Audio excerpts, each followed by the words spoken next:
Hello साथियों, कैसे हैं आप लोग। आज हम फिर से आपको एक नए सेशन की ओर, जो कि हमारा यूट्यूब चैनल इंडियन ग्रुप के माध्यम से, हम आज आप लोगों को एक महत्वपूर्ण बिंदु की बात करते हैं जो ज्ञानपीठ पुरस्कार से संबंधित है। जो हमारे हिंदी साहित्यकार से संबंधित, जैसे हमारे एग्जाम में क्वेश्चन पूछा जाता है कि इनमें से किस साहित्यकार को किस रचना के लिए ज्ञानपीठ पुरस्कार मिला। देखिए, ज्ञानपीठ पुरस्कार इम्पोर्टेंट इसलिए हो जाता है क्योंकि उसको आपका जो हिंदी स्पेशल होता है उसमें तो क्वेश्चन आता ही है, जो जीके का ट्रेंडिंग क्वेश्चन होता है उसमें बहुत ज़्यादा पूछा जाता है। हमारा जीके जीएस में भी ये क्वेश्चन पूछ लिया जाता है कि इनमें से किस कवि को हिंदी का साहित्य पुरस्कार या ज्ञानपीठ पुरस्कार से संबंधित, मतलब कि आपको क्वेश्चन ज्ञानपीठ पुरस्कार को लेकर आपको हिंदी का अगर आप पेपर दे रहे हैं उसमें तो पूछा ही जाएगा, जीके जीएस में भी पूछ लिया जाता है।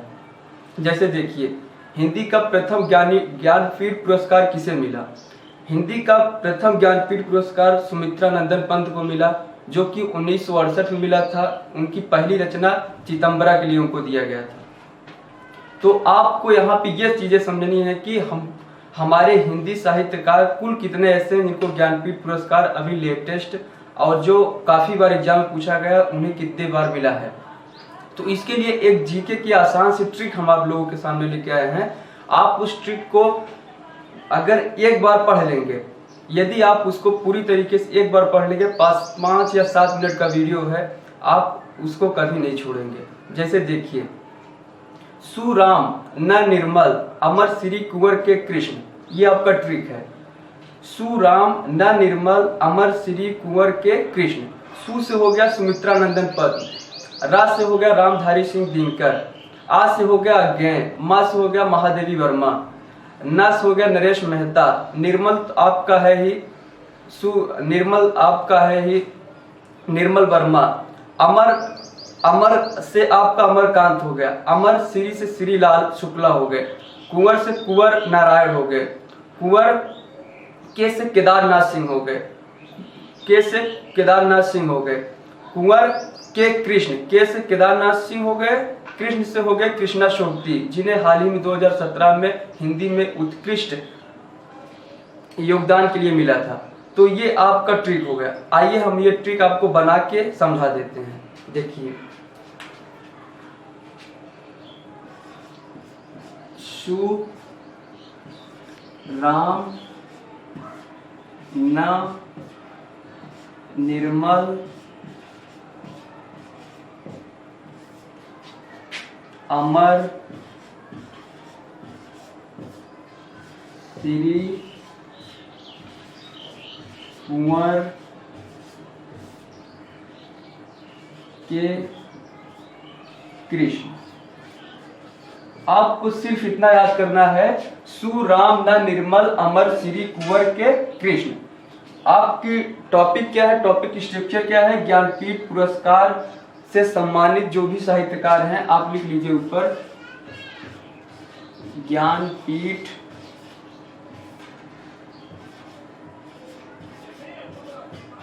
पुरस्कार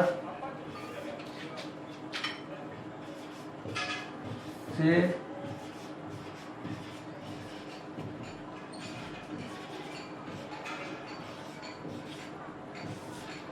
ज्ञानपीठ पुरस्कार से संबंधित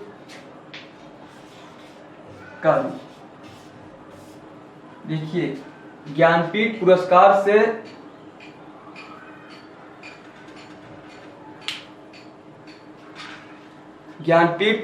से संबंधित कवि, सु राम न निर्मल अमर श्री कुंवर के कृष्ण। सु से क्या हो गया आपका, सुमित्रा नंदन पंत हो गए, सु से हो गए आपके सुमित्रा नंदन पंत।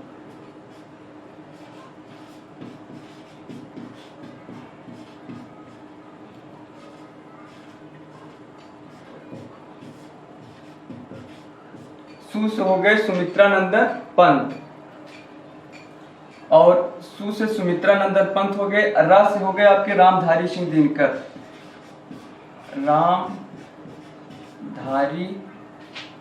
सिंह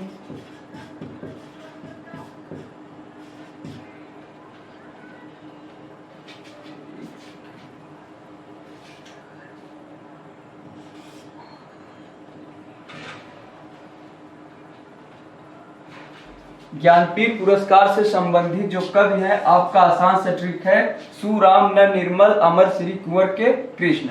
सु से हो गए सुमित्रा नंदन पंत, रा से हो गए रामधारी सिंह दिनकर, और आ से ये जो आ है इससे हो गए आपके अज्ञे, मा से हो गए आपके महादेवी वर्मा,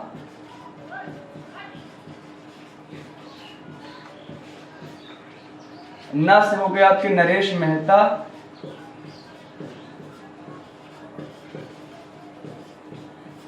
निर्मल आपका पूरा है ही, निर्मल से आपके क्या हो गए निर्मल वर्मा, केवल वर्मा ऐड कर लीजिए बस। निर्मल से हो गए निर्मल वर्मा, अमर से हो गए आपके अमरकांत, अमरकांत, और श्री से हो गए आपके श्रीलाल शुक्ला, अमर से हो गए अमरकांत, श्री से हो गए श्रीलाल शुक्ला। कुंवर से आपको हो गए कुंवर नारायण, कुंवर आपके हैं ही, आप नारायण ऐड कर लीजिए, नारायण, कुंवर नारायण। और केस हो गए आपके केदारनाथ सिंह,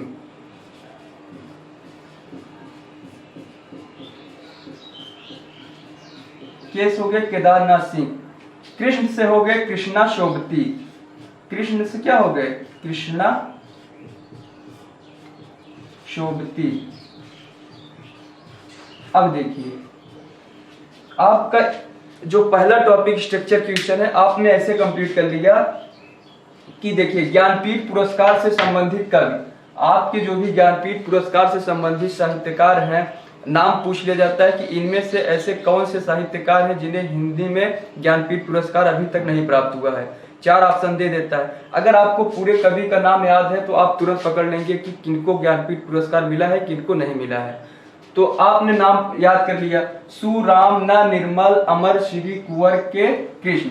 सु से हो गए सुमित्रा नंदन पंत, रा से हो गए रामधारी सिंह दिनकर, आ से हो गए अज्ञे, मा से महादेवी वर्मा, ना से नरेश मेहता, निर्मल से निर्मल है ही वर्मा जोड़ लीजिए, अमर है ही कांत जोड़ लीजिए, श्री है लाल शुक्ला ऐड कर लीजिए, कुंवर है नारायण ऐड कर लीजिए, के है केदारनाथ सिंह ऐड कर लीजिए, कृष्ण है कृष्णा शोभती ऐड कर लीजिए।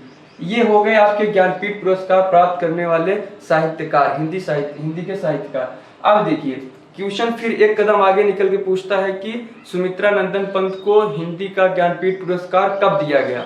तो कब दिया गया था 1968 में सुमित्रा नंदन पंत को ज्ञानपीठ का पुरस्कार कब दिया गया था 1968 में। फिर आपसे पूछता है कि किस रचना के लिए सुमित्रा नंदन पंत को हिंदी का ज्ञानपीठ पुरस्कार मिला था। तो कौन सी की रचना थी, इनकी रचना थी चितंबरा। कौन सी, चितंबरा। चितंबरा के लिए 1968 में सुमित्रा नंदन पंत को ज्ञानपीठ पुरस्कार, हिंदी का जो ज्ञानपीठ पुरस्कार है प्रथम पुरस्कार इनको दिया गया था। ज्ञानपीठ पुरस्कार पाने वाले प्रथम साहित्यकार कौन है, सुमित्रा नंदन पंत। उनकी कौन सी रचना थी, चितंबरा। कब मिला था 1968 में। फिर आपसे पूछता है कि रामधारी सिंह दिनकर को उनकी किस रचना के लिए ज्ञानपीठ पुरस्कार मिला था। तो रामधारी सिंह दिनकर को कौन सी रचना के लिए, रामधारी सिंह दिनकर उर्वशी के लिए उनको मिला था। उर्वशी, इनकी कौन सी रचना थी, उर्वशी। उर्वशी ये भी पूछता है उर्वशी किसकी रचना है, तो रामधारी सिंह दिनकर को। उर्वशी के लिए किस सन में उनको ज्ञानपीठ पुरस्कार मिला था, तो 1972 में। कब मिला था, 1972 में। फिर क्वेश्चन पूछता है महादेवी वर्मा को उनकी किस रचना के लिए हिंदी का ज्ञानपीठ पुरस्कार मिला था। तो महादेवी वर्मा को उनकी रचना जो थी वो थी यामा। महादेवी वर्मा की रचना कौन सी थी, यामा थी। महादेवी वर्मा को यामा के लिए मिला था। और कब मिला था, 1982 में। 1982। फिर आपसे पूछता है अज्ञे को उनके किस रचना के लिए ज्ञानपीठ पुरस्कार मिला था। तो अज्ञे को उनकी कौन सी, कितनी नाव में कितनी बार, 1978 में। कितनी नाव में कितनी बार। कब मिला था? 1978। ये देखिए 4 नाम आपसे बहुत ज्यादा पूछता है, सुमित्रा नंदन पंत, रामधारी सिंह दिनकर, महादेवी वर्मा, अज्ञेय। उनकी रचना, उनका सन हम आपको बता दिए हैं। और क्वेश्चन कितनी बार यही पूछा है, कितनी नाव में कितनी बार किसकी रचना है? तो अज्ञेय की है। और उर्वशी किसकी रचना है? तो महादेवी वर्मा की है। उर्वशी रामधारी सिंह दिनकर की है। और महादेवी वर्मा की कौन सी रचना है? यामा है। सुमित्रा नंदन पंत की कौन सी है? चिदंबरा है। फिर आपसे लास्ट में पूछ लेता है कि कृष्णा शोभती को ज्ञानपीठ पुरस्कार कब मिला था? तो 2017 में मिला था। 2017 में उनकी कौन सी रचना? हिंदी के एक उत्कृष्ट साहित्यकार थे, इसलिए उनको मिला था। ये हो गया आपका स्पेशल ज्ञानपीठ पुरस्कार से संबंधित। आप अगर कोई भी एग्जाम दे रहे हैं, अगर जीके में भी इससे संबंधित क्वेश्चन पूछा जाता है तो स्पेशल हिंदी, लेकिन आपको जीके में भी पूछ लेता है। और आपको बता दें हिंदी में और क्या खास चीजें हैं। हिंदी में आपने सुना होगा राजभाषा। देखिए राजभाषा क्या होता है? राजभाषा से संबंधित आपको समझना पड़ेगा राजभाषा होता क्या है। सरकारी कामकाज की भाषा जो संविधान द्वारा स्वीकृत होती है। सरकारी कामकाज की भाषा जो संविधान द्वारा स्वीकृति प्रदान की जाती है, जिससे हमें ये मिलती है कि ये सरकारी कामकाज की भाषा है, इसे संविधान द्वारा स्वीकृत किया गया है, तो उसी को हम राजभाषा कहते हैं। हमारे प्रथम राजभाषा क्या है? हिंदी है। संविधान द्वारा इसको कब ये अधिकार मिला? तो संविधान द्वारा हिंदी को 14 सितंबर 1949 को शामिल किया गया हमारे राजभाषा के रूप में। हमारी दूसरी राजभाषा कौन सा है? उर्दू है। उर्दू को कब मिला? 1989 में। तो ऐसे राजभाषा, इसलिए हिंदी आपको बता दे रहे हैं क्योंकि राजभाषा से भी पूछ लिया जाता है कि राजभाषा का शाब्दिक अर्थ क्या होता है। और हिंदी दिवस, राजभाषा हो गया और हिंदी दिवस। हिंदी दिवस कब होता है? हिंदी दिवस 14 सितंबर को। हिंदी दिवस 14 सितंबर। कब इसको मान्यता मिली थी? 14 सितंबर 1949 को। अब विश्व हिंदी दिवस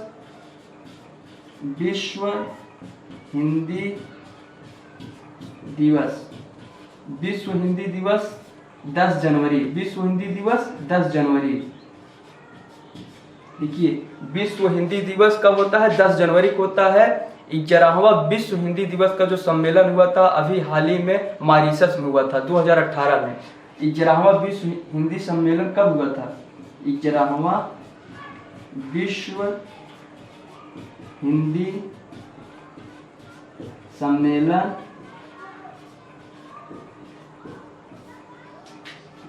मॉरिशस में हुआ था। 11वां विश्व हिंदी सम्मेलन जो है मॉरिशस में हुआ था। और कब हुआ था? 2018 में। देखिए विश्व हिंदी दिवस जो होता है, वर्ल्ड हिंदी दिवस, वो कब होता है? 10 जनवरी को मनाया जाता है। और हिंदी दिवस कब मनाया जाता है? 14 सितंबर को मनाया जाता है। अब ये क्वेश्चन आपसे पूछ सकता है कि 11वां विश्व हिंदी दिवस का जो सम्मेलन हुआ था वो किस देश में हुआ था? तो मॉरिशस में हुआ था। ठीक है। और देखिए आगे आपसे क्या पूछता है? भाषाई आधार पर सबसे पहले किस राज्य का गठन हुआ था? तो आंध्र प्रदेश का हुआ था। कब हुआ था? 1956 को हुआ था। जो हमारा प्रथम राजभाषा आयोग है, प्रथम राजभाषा आयोग का गठन कब हुआ था? 1955 में हुआ था। प्रथम राजभाषा आयोग का गठन, राजभाषा आयोग का गठन 1955 में। कब? 1955 में हुआ था। 1955 हुआ था। इसके अध्यक्ष कौन थे? इसके अध्यक्ष बीजी खेर थे। इसके अध्यक्ष